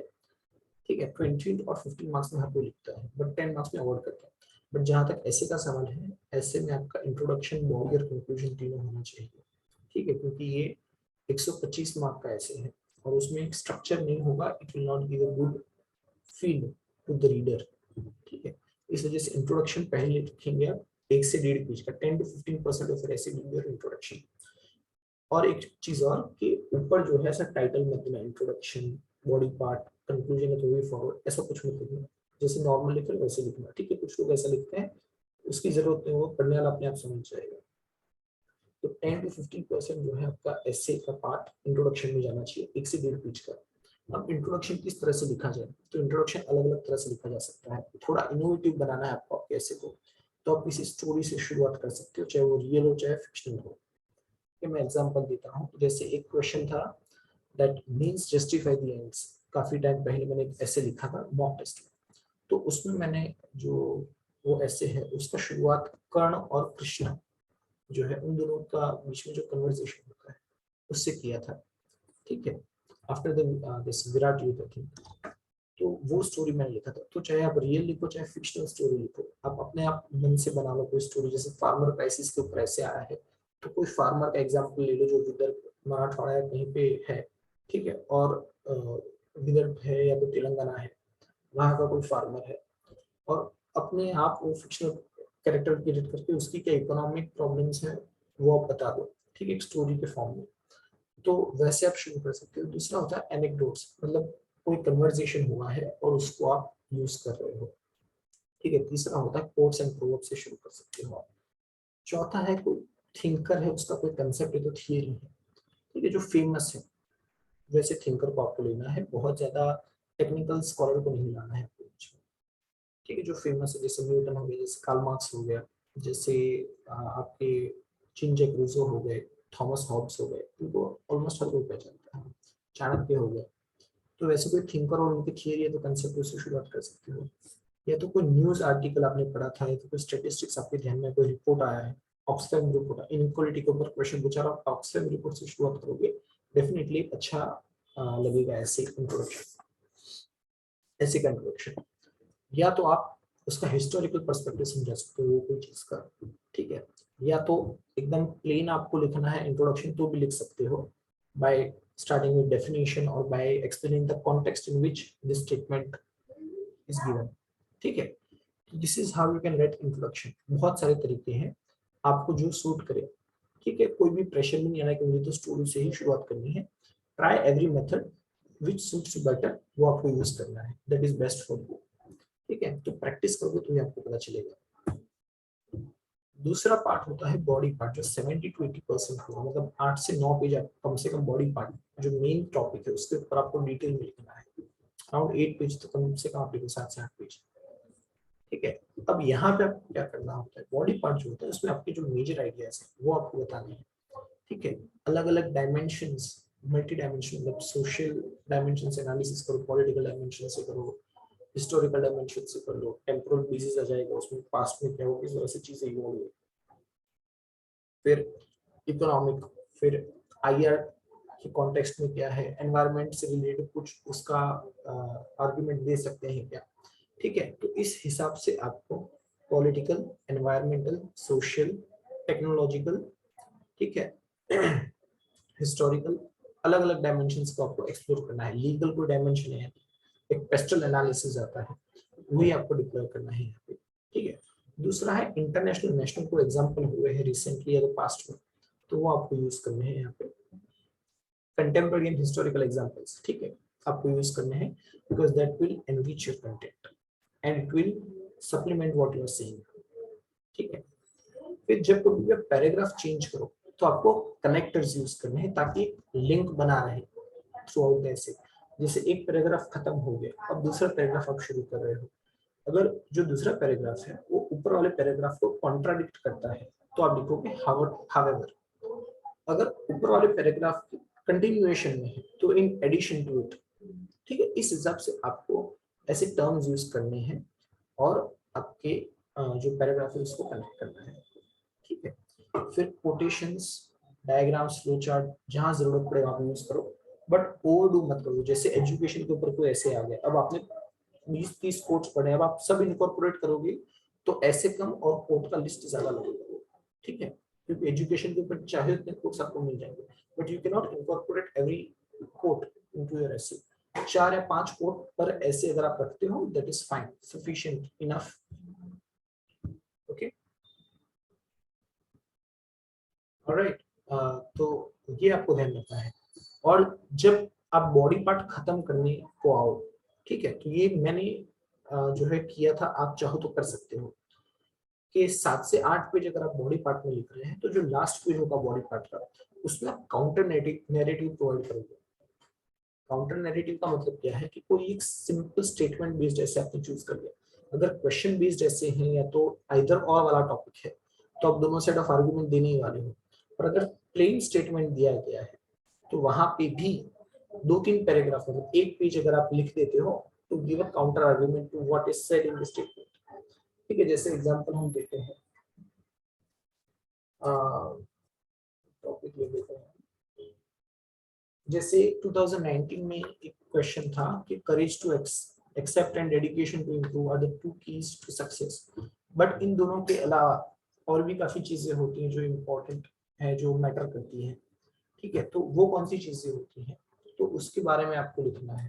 ठीक है, जैसे पेट्रियार्की की बात की जाती है तो पेट्रियार्की जो है वो लिस्ट नोटिस्ड है, उसके ऊपर आपने 7-8-6-7 पेज लिख दिए। अब एक लास्ट पेज जब आप लिखो तो किस तरह से आप फेमिनिज्म को थोड़ा बहुत काउंटर भी कर सकते हैं कि it is not always that females are at the receiving end, males are also जो है victims of patriarchy. And many times जो फेमिनिज्म के नाम पे काफी लोग उसका मिसयूज करते हैं, तो वो डायमेंशन भी आप लिख सकते हो अगर आप चाहो। ठीक है, तो टॉपिक कौन सा है और किस कॉन्टेक्स्ट में पूछा गया वो आपको समझना पड़ेगा। तो पेट्रियार्की इन जनरल की बात मैं कर रहा हूँ। ठीक है, पेट्रियार्की के अलावा और भी बहुत सारी इनइक्वालिटीज हैं, ठीक है, जो बहुत ज्यादा सिग्निफिकेंट है as compared to patriarchy, still they are being ignored. ठीक है, तो उस हिसाब से आपको लिखना होगा कि काउंटर नैरेटिव भी आप प्रोवाइड करो to what is asked in the essay. अगर वो आप प्रोवाइड करोगे तो वो बहुत कम लोग प्रोवाइड करते हैं। जनरली लोग क्या करते हैं कि जो ऐसे का टॉपिक है उसी के साथ वो चले जाते हैं, इंट्रोडक्शन बॉडी कंक्लूजन सब उसी के जैसा होता है। तो अगर आप बीच में ट्विस्ट दे दोगे बिफोर कंक्लूजन तो वो एक अच्छा इफेक्ट रहेगा मेरे हिसाब से। तो you can try it out, अगर आपको जमता है तो आप करो, otherwise you can leave it. और लास्ट पार्ट होता है कंक्लूजन। देखो कंक्लूजन जो है वो हमेशा एक पॉजिटिव नोट पे होना चाहिए। ठीक है, आप उसमें कोई नेगेटिव इमेज प्रोवाइड नहीं करोगे किसी चीज का, फ्यूचरिस्टिक और विजनरी आपका कंक्लूजन होना चाहिए। ठीक है, अगर वो पॉजिटिव नोट पे नहीं होता तो वो एक गंदी सी फीलिंग आती है after at the end of reading the essay, तो वो नहीं आना चाहिए। जब आपका ऐसे खत्म हो तो हाँ ऐसा होना चाहिए कि भाई there is hope for the future, there is hope for humanity to improve, there is hope for this planet to survive. Okay, तो वो होप क्या है, वो कैसे आ सकता है, वो आपको बताना है। इसमें आप इंडियन फिलोसॉफी को भी यूज करो। ठीक है, बिकॉज इंडियन नेस जो है you have to promote wherever you go because we are Indians. और इंडियन फिलोसॉफी में बहुत सारी चीजें हैं जो फ्यूचरिस्टिक है, जो विजनरी है। जैसे वसुधैव कुटुंबकम की बात की है, ठीक है, एकम सत विप्रबोधवर्धन की बात है, अपा दीपो भव, ठीक है, बी योर ओन लाइट। तो अलग अलग कॉन्टेक्स्ट के लिए ऐसे आप श्लोक वगैरह भी ढूंढ लो जो आप यूज कर सकते हो। ठीक है, और एक तरह से आप अपने कल्चर से जो है वो टॉपिक को जोड़ रहे हो एट द एंड, और आप बता रहे हो कि हमारा जो कल्चर है वो कितना रिच है और उसमें किस तरह से हमारी प्रॉब्लम्स का आज भी सॉल्यूशन मिल सकता है। ठीक है, तो ये सारी चीजें जो है छोटी छोटी चीजें, but it has a big impact eight the end of the day. और अगर आपने स्टोरी से शुरुआत की है, फॉर इंस्टेंस आपने इंट्रोडक्शन में कोई स्टोरी लिखा था, जैसे कोई फार्मर का स्टोरी लिख दिया आपने, तो जब आप कंक्लूड करो तो वो फार्मर का जो कैरेक्टर है वो आप कंक्लूजन में भी लाओ। ठीक है, तो एक जो पूरा साइकिल शुरू हुआ था वो एंड हो जाए। ठीक है, कि भाई बिरजू करके एक फार्मर था जिसकी ये प्रॉब्लम थी, तो जब आप कंक्लूड करो तो आप करो कि भाई ये सॉल्यूशन अगर आप कर दोगे, M S Swaminathan committee report आप इम्प्लीमेंट कर दोगे, एमएसपी के ऊपर कोई डिसीजन आ जाएगा। ठीक है, जो एक उसको कहीं ना कहीं सर्टेनिटी प्रोवाइड करेगा फार्मर्स को, तो उससे क्या होगा कि बिरजू जैसे और फार्मर्स जो है वो मरेंगे नहीं। ठीक है, they will not be compelled to commit suicide. तो ऐसा कुछ आप लिंक कर दो, ठीक है, कि आपका जो स्टोरी शुरू हुआ था वो एंड भी हो जाए। ठीक है, तो इससे आपका ऐसे और भी निखर के बाहर आएगा।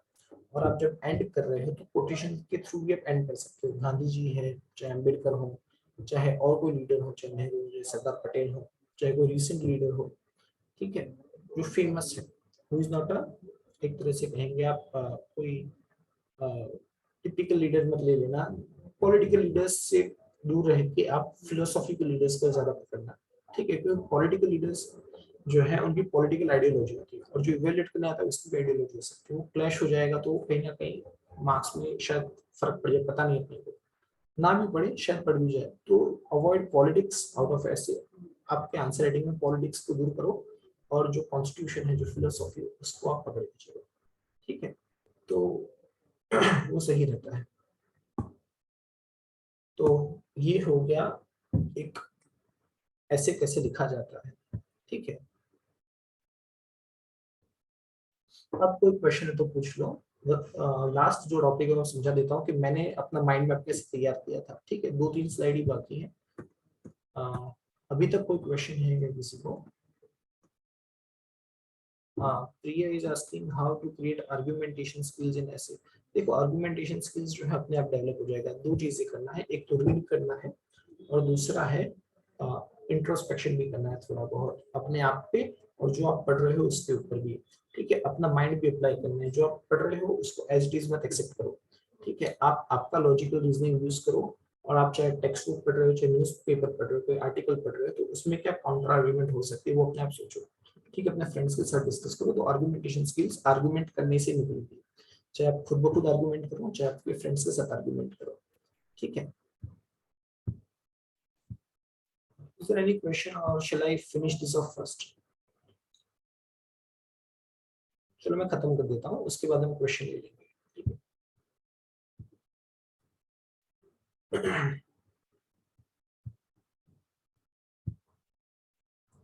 तो ये अब लास्ट मैं आपको बता रहा हूँ कि 2021 में मैंने 2 टॉपिक जो सिलेक्ट किए थे, उसमें पार्ट ए में मैंने ये टॉपिक लिया था, philosophy of wantlessness is utopian while materialism is a chimera. और जो पार्ट बी था, उसमें मैंने टॉपिक लिया था, history repeats itself, first as a tragedy, second as a farce, ठीक है। तो जो फर्स्ट पार्ट है, उसमें मैंने किस तरह से माइंड मैप तैयार किया था, वो मैं आपको बता रहा हूँ। देखो, ये जो टॉपिक है, उसका पहले थीम क्या है समझना। फिलोसॉफिकल ऐसे है तो थीम समझो सबसे पहले। तो यहाँ पे थीम ये है कि जो पहला पार्ट है, यहाँ पे डायमेंशन भी 2 दिए गए हैं आपको, अगर आप देखो तो पहला है फिलोसॉफी ऑफ वांटलेसनेस। वांटलेसनेस मतलब जो सारी चीजें मोह माया उसको छोड़ दो, ठीक है। वो वाली बात है एक तरह से कि आपकी नीड्स जो इसको खत्म कर दो, extinction of any needs, any wants, ठीक है।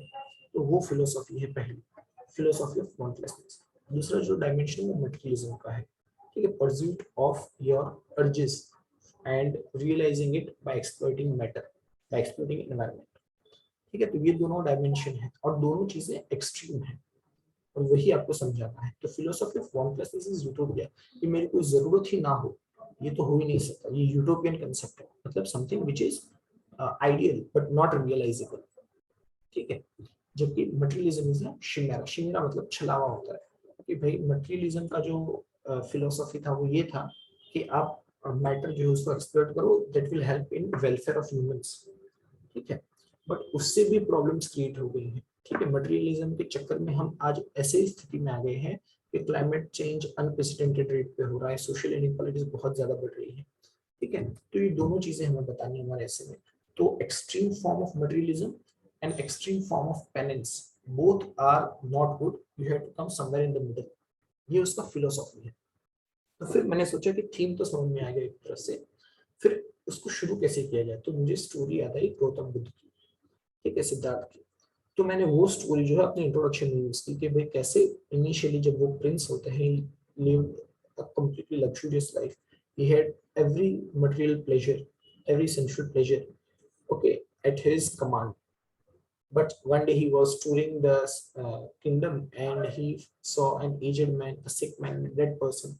Then he met a saint who was having nothing, but yet he was so cheerful. तो वहां पे निष्क्रमण होता है, he leaves his house, he adopts extreme austerities. पहले extreme pleasure में थे, अब extreme austerities, extreme penance की ओर गए वो। और उन्हें पता चला कि जैसे extreme pleasure मेरे लिए उतना पर्पसफुल नहीं था, वैसे ही एक्सट्रीम ऑस्टेरिटीज भी जो है वो मुझे वीक बनाती जा रही है। तो जब वो नितिंजना रिवर को क्रॉस कर रहे थे, तो वो पानी का बहाव बहुत ज्यादा नहीं था, फिर भी वो उसमें स्टेबल नहीं रह पा रहे थे, ठीक है। और एक ब्रांच के सहारे वो रिवर क्रॉस किए थे, ठीक है। तो फाइनली वो एक मिडिल पाथ, मध्यम मार्ग की बात करते हैं कि जो दोनों एक्सट्रीम को अवॉइड करके आपको एनलाइटनमेंट की ओर ले जाती है। तो ये मेरा इंट्रोडक्शन मिल गया, ठीक है। फिर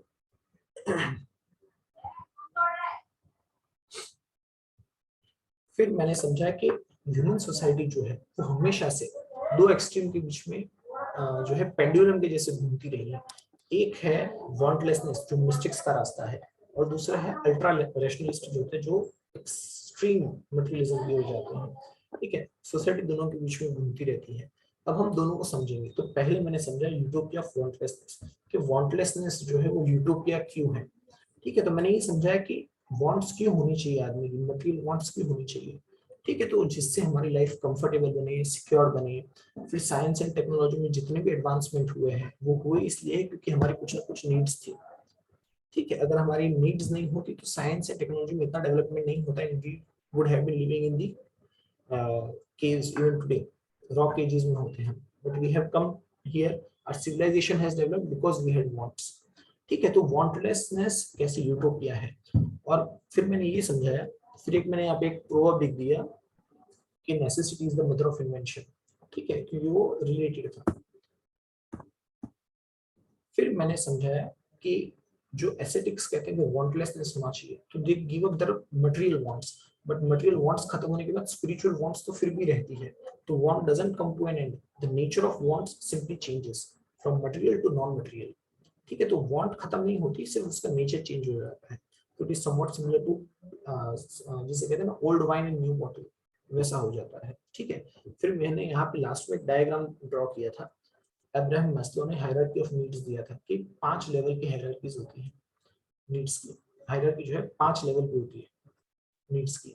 पहली होती है फिजियोलॉजिकल, जो हमारी बॉडी से रिलेटेड है। दूसरी होती है सिक्योरिटी की। ठीक है, कि भाई जब जंगल में रहते थे जानवरों से खतरा होता है। जब बारबेरिक एरा था तो वहाँ पे लुटेरों से खतरा था, तो सिक्योरिटी की नीड होती है। तीसरी होती है social needs, that we want to be loved by others. चौथी होती है सेल्फ स्टीम, और पांचवी होती है सेल्फ अवेयरनेस एक्सट्रीम, जो जिसे हम यहाँ पे सेल्फ अवेयरनेस है उसको हम जो मिस्टिक्स और स्पिरिचुअल लीडर्स हैं उनकी जो वांट्स स्पिरिचुअल वांट्स वो सेल्फ अवेयरनेस के साथ कहीं ना कहीं मेल खाती है। तो वांटलेसनेस हो ही नहीं सकता है, इट इज अ यूटोपिया। ये मैंने पहले समझा दिया। इस वजह से बुद्ध का मध्यम मार्ग जो है वो ज्यादा सुटेबल है।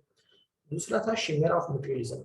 मटेरियलिज्म किस तरह से छला हुआ है, मटेरियलिज्म समझाने के लिए मैंने एडम स्मिथ और कार्ल मार्क्स दोनों का यूज किया था। थिंकर्स आप यूज कर सकते हो, एडम स्मिथ कार्ल मार्क्स दोनों बहुत पॉपुलर हैं। ठीक है, almost all social scientist will be knowing their name, and जो सोशल साइंसेस नहीं पढ़ा है उनको भी कहीं ना कहीं इनके नाम तो सुने होंगे। तो उन लोगों ने किस तरह से मटेरियलिज्म की बात कही थी, एडम स्मिथ ने किस तरह से कहा था कि जो इनविजिबल हैंड है मार्केट का, इट विल रीडिस्ट्रीब्यूट वेल्थ। ठीक है, and it will bring prosperity for all. और ट्रिकल डाउन जो इफेक्ट है उसके थ्रू जो वेल्थ है वो हर एक सेक्शन को मिलेगी, बट ऐसा नहीं हुआ। तो मटेरियलिज्म का प्रॉमिस पहले बता दिए क्या था, और फिर उसका जो नेगेटिव इम्पैक्ट है अब मैं बताऊंगा। तो मटेरियलिज्म की क्या प्रॉब्लम है, एक तो हुआ कंज्यूमरिज्म, और उसकी वजह से हुआ over exploitation of natural resources, environmental degradation, climate change, ये सारी प्रॉब्लम्स हो गई। ठीक है, दूसरा हुआ कि इंसान की जो कीमत है वो अब मटेरियल सक्सेस के ऊपर बेस्ड होने लगी, ना कि based on the moral values of an individual. तो उस वजह से करप्ट सोसाइटी जो है इमर्ज होने लगी। तीसरा इंपॉर्टेंट चीज ये हुआ कि हर एक जो है अपने हिसाब से अचीवमेंट करने लगा। ठीक है, मटेरियल सक्सेस अचीव करने लगा, और जो रोल ऑफ गवर्नमेंट था to restrict and regulate this behaviour वो कहीं ना कहीं कम हो गया। इस वजह से पोवर्टी और इनइक्वालिटी बहुत बढ़ने लगी। ठीक है, तो जो डिस्ट्रीब्यूशन ऑफ वेल्थ होना चाहिए वो नहीं हो पाया। तो prosperity came in the society but not by redistribution of wealth, but by strangulation of the poor. ठीक है, जो गरीब वर्ग है वो ज्यादा से ज्यादा एक्सप्लॉइट होता गया, और इस हिसाब से जो है रिच ज्यादा रिच हुआ एंड पुअर गॉट पुअरर। ये वाली फिलोसॉफी मैंने समझी। फिर किस तरह से क्रोनिक कैपिटलिज्म डेवलप होता है। ठीक है, फिर सेल्फिशनेस वर्सेस कलेक्टिविटी की डिबेट। ठीक है, हर एक व्यक्ति अपने से ही कंसर्न है, हाई इंडिविजुअलिज्म हो गया है बिकॉज ऑफ मटेरियलिज्म। ओके, तो इस हिसाब से मटेरियलिज्म किस तरह से शिमरा है, तो ना ही वांटलेसनेस ना ही मटेरियलिज्म, दोनों में से कोई भी जो है एक श्योर शॉर्ट सॉल्यूशन नहीं है ह्यूमन सोसाइटी का। We have to adopt good things from both of them. ठीक है, और यही बात मैंने कंक्लूजन में की कि we need to balance between economic prosperity with values. ठीक है, गांधी जी ने कहा था कि commerce without morality, knowledge without character जो है डेडली सिंस है। ठीक है, तो यही बात आपको ध्यान में रखनी है। फिर इंक्लूसिव सस्टेनेबल सोसाइटी की ओर हमें जाना है। तो वहां पे क्या होगा, मटेरियल वेलफेयर भी होगा और वांट होनी चाहिए आपकी, तो मटेरियल वेलफेयर होगा, ठीक है, और वो डिस्ट्रीब्यूट हो जाएगा लोगों में। तो जिसकी वजह से क्या है, वेलफेयर भी हो जाएगा लोगों को, और लोगों को ना तो माइंडलेस मटेरियलिज्म की ओर जाना है, ना ही कंप्लीट वांटलेसनेस की ओर जाना है, ठीक है। Wants are good if not transform into unchecked grid.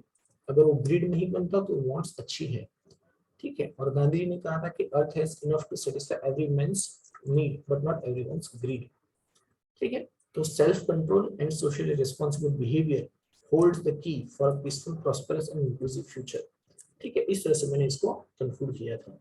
तो ऐसे ही आपको ये मेरा माइंड मैप है, तो आप ऐसे ही, मैंने 3 पेज का बनाया था, 2 पेज में बना सकते हैं इसको, तो थोड़ा डिटेल में लिख के आपको समझाया इसलिए। तो 2-3 पेज का माइंड मैप बना सकते हो 15-20 मिनट में, और इसके बेसिस के ऊपर आप 10-12 पेज ऐसे लिखेंगे, ठीक है। तो फ्लो आपका आ जाएगा। तो यहाँ पे मैंने इनकॉर्पोरेट किया है स्टोरी, इंट्रोडक्शन, फिर मैंने जो टॉपिक्स के हेडिंग्स हैं वो टॉपिक में से ले लिया, ऐसे टॉपिक में से, ठीक है। बोथ साइड ऑफ आर्गुमेंट मैंने बता दिया, और फिर मैंने कंक्लूड कर दिया ना पॉजिटिव, ठीक है। तो मोरल ऑफ द स्टोरी क्या है, एक तो ये है कि आपको ऐसे हो चाहे जीएस हो, कंटिन्यूअस लर्निंग जो है इट इज द की। अगर वो नहीं है तो आप यूपीएससी में बहुत ज्यादा आगे तक नहीं जा सकते। दूसरा होता है कंटिन्यूअस इम्प्रूवमेंट, ठीक है। आपको हमेशा सीखना है और उसको इनकॉर्पोरेट करना है। जैसे मैंने 2019 में जब ऐसे लिखा, 2021 में लिखा, तो 4-5 चीजें मैंने चेंज की थी।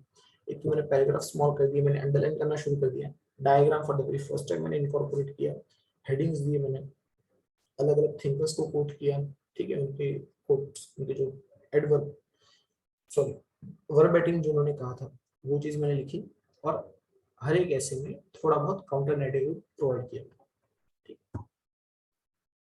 ऐसे के लिए कंटिन्यूस प्रैक्टिस, कंटिन्यूस राइटिंग आप करना ही पड़ेगा, उसका कोई ऑल्टरनेटिव नहीं है, ठीक है। और diverse ideas and moderate approach आपको रखना है, बहुत ज्यादा एक्सट्रीम नहीं जाना, ठीक है। हो सके उतने डायमेंशंस आप कवर करो इसमें। और इंट्रोडक्शन आई कैचिंग होना चाहिए, थोड़ा eye catching in the sense कि it should attract attention of the reader. आपका बॉडी पार्ट जो डिसेंट और डाइवर्स होना चाहिए, ठीक है, बहुत ज्यादा एक्सट्रीम नहीं होना चाहिए। और आपका कंक्लूजन जो है वो ऑप्टिमिस्टिक और फ्यूचरिस्टिक होना चाहिए, पॉजिटिव होना चाहिए और फ्यूचर की ओर ले जाना चाहिए आपको, ठीक है। And that's where I and my presentation, and now if someone has any doubt they can ask. Okay, I hope you liked it. Okay, कोई क्वेश्चन है तो पूछो, and then we can end the session.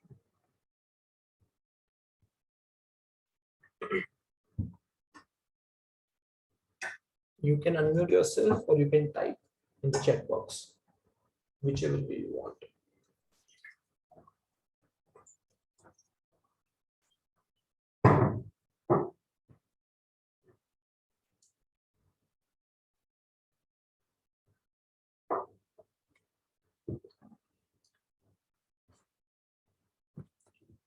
Harshil is asking, sir, in single essay, how many times you can write story or quote? देखो, story तो generally हम introduction में use करते हैं, और कंक्लूजन में चाहो तो कर सकते हो, बॉडी में एक आध बार कोई आपको अचानक से कुछ याद आ जाए लिखना चाहो तो, पर जनरली स्टोरी हम इंट्रोडक्शन कंक्लूजन में रखते हैं। तो एक स्टोरी आप यूज कर सकते हो, कोट्स आप 4-5 यूज कर लो, ऐसा भी ना हो कि हर एक पेज पे 2-3 कोट आ रहे हैं। ओवरऑल ऐसे जो 10 पेज का है उसमें 5-6 कोट लिख दो, दैट इज फाइन। बट हर एक टॉपिक में आप नहीं लिख पाओगे, काफी टॉपिक में आपको 1 या 2 ही शायद से मिलेंगे, तो it's fine, but 4-5 quotes are sufficient. Okay, don't overdo anything. Is use of color pen or for better, Niti is asking, use of color pen for better representation is a good option while quoting. No, no, देखो, colour pen नहीं use करना है आपको, जो pen से आप लिख रहे हो ब्लैक और ब्लू, ठीक है, वो शुरुआत से एंड तक सेम होना चाहिए, डोंट चेंज इट, अंडरलाइन कर दो। और जब आप कोट लिख रहे हो तो आप उसको अलग से हाईलाइट कर दो, पैराग्राफ के बीच में कोट मत लिखो, पैराग्राफ के एंड में या तो शुरुआत में लिखो, ठीक है। जैसे गांधी जी सेड दिस, उतना लिख के आप कॉलन कर दो, और नीचे जाके आप उनका जो कोट है वो लिख दो 2-3 लाइन का, फिर आपका पैराग्राफ स्टार्ट करो, ठीक है। तो उससे क्या होगा, वो हाईलाइट भी हो जाएगा और आपको पेन वगैरह यूज करने की जरूरत नहीं है कलर की, ठीक है। Anyone else?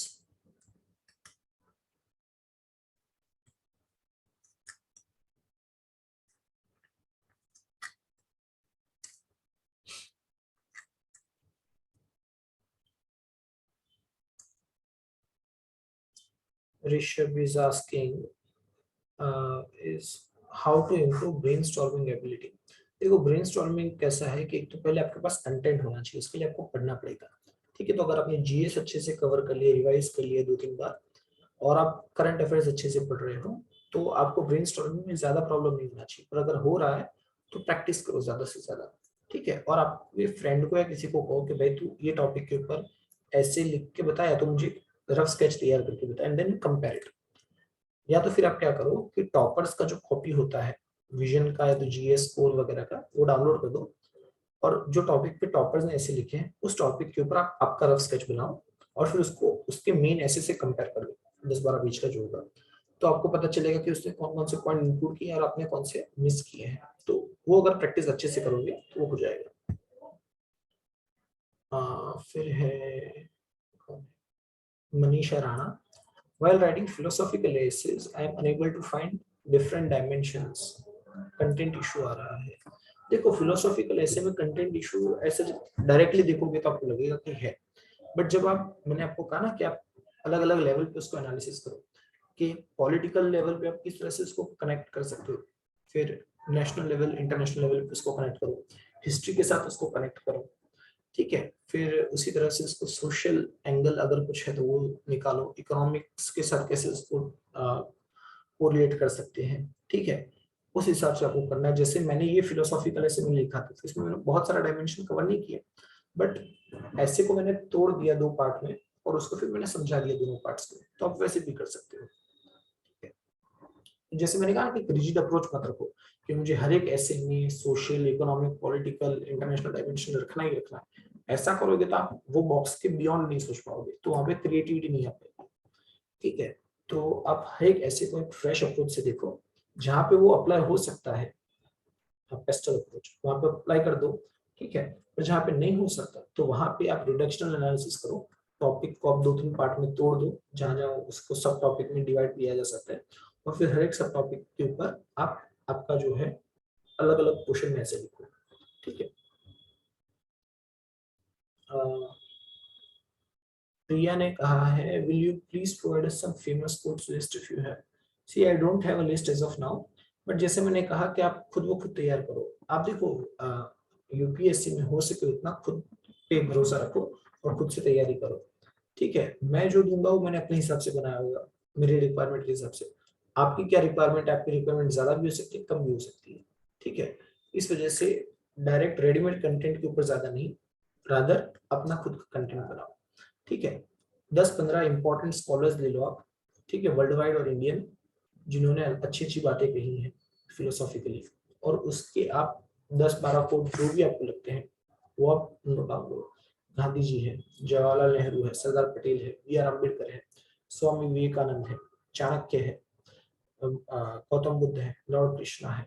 ठीक है, इंडिया की बात करो, सेंट कबीर है, ऐसे कोई भी आप जो नोटेड पर्सनालिटीज है उनको आप पढ़ो, और उनके जो कोट्स हैं वो आप इंक्लूड कर दो।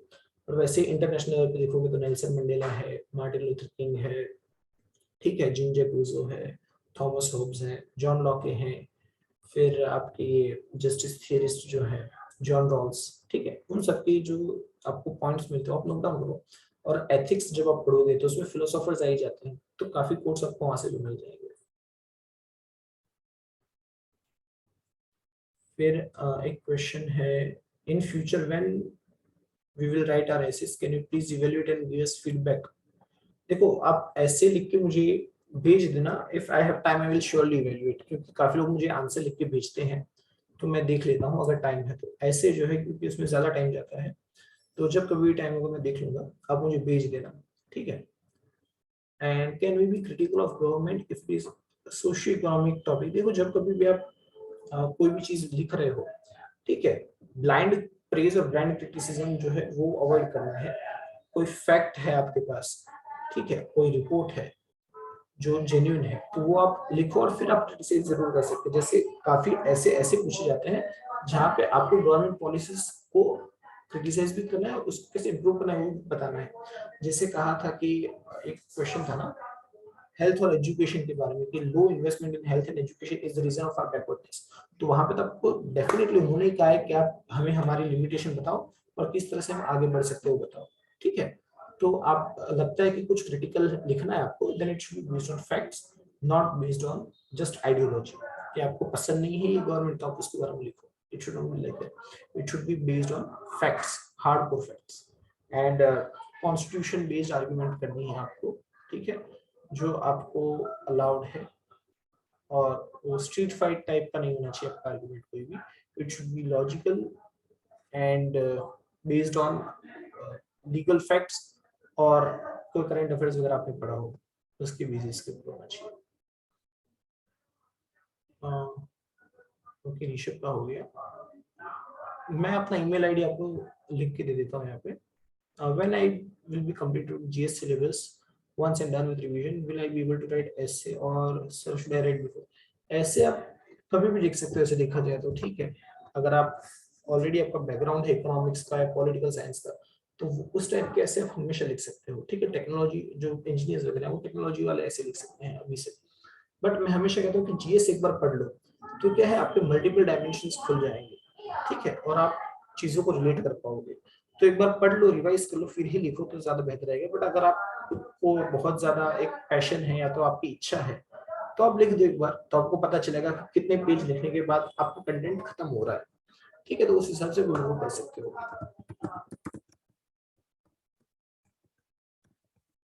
और ये मेरा मेल आईडी है, कभी भी इसमें जो है आपका कोई आंसर है तो आप इंस्टाग्राम में लिख दो, 2 पेज का तो आ ही जाएगा। और अगर ऐसे वगैरह लिखा है आपने तो आप यहाँ पे मेल कर देना मुझे, और मुझे इंस्टाग्राम में डायरेक्ट मैसेज ड्रॉप कर देना तो मैं चेक कर लूंगा, ठीक है। और जब कभी भी टाइम होगा मैं देख लूंगा एक बार, ठीक है। I can not see within 24 hours और विदिन 48 आवर्स में देख लूंगा। तो based on my work schedule अगर टाइम होगा तो मैं देख लूंगा, अगर नहीं होगा तो मैं बाद में आपको बताऊंगा, but I will surely check. Okay, तो are there any other questions or shall we call it a day?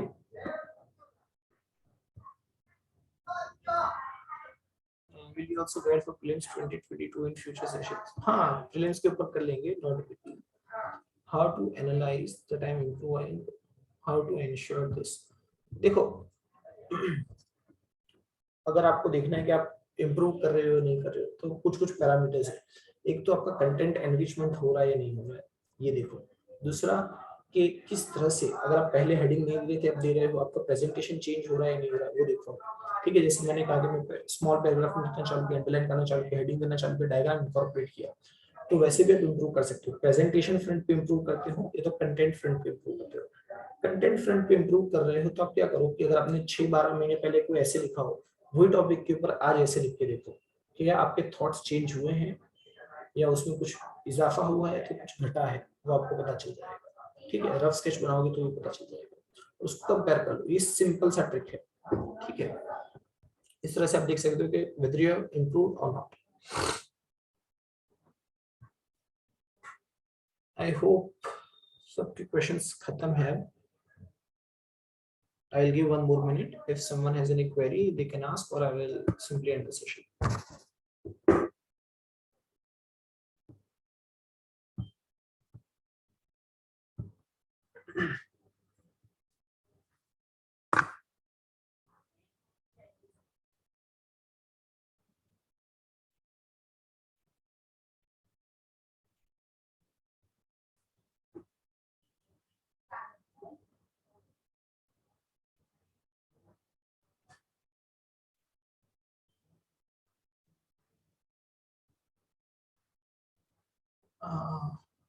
Okay, I think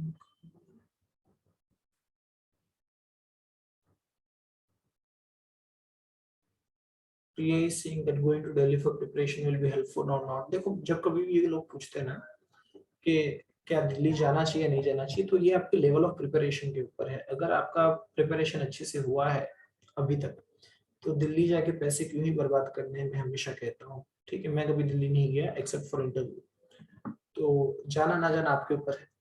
अगर आपको लगता है कि मेरी प्रिपरेशन नहीं हो रही है, आपको मुझे गाइडेंस नहीं मिल रहा, वो मोमेंटम नहीं बन पा रहा, तो चले जाओ। और अगर आपका प्रिपरेशन हो गया अच्छे से तो फिर जाने का कोई मतलब नहीं, सिर्फ टेस्ट लिखने जाना तो जा सकते हो, अदरवाइज फालतू के आप खर्चे मत करो, ठीक है, सेव दैट मनी और उसको फ्यूचर में यूज करना कहीं और। So I think all of you are saying thank you, so that means there are no more questions and I'll call it a day। and मेरा ऑप्शनल सब्जेक्ट प्रिया sociology था, ठीक है, सोशियोलॉजी पे मैं सेशन करूंगा दिस वीक और next week, content एक बार हो जाता। तो it was great interacting with you guys and I hope आपको कुछ ना कुछ यहाँ से मिला होगा which you will incorporate and it will surely help in translating into marks also, better marks। So it was pleasure talking with you all, thank you and have a good day।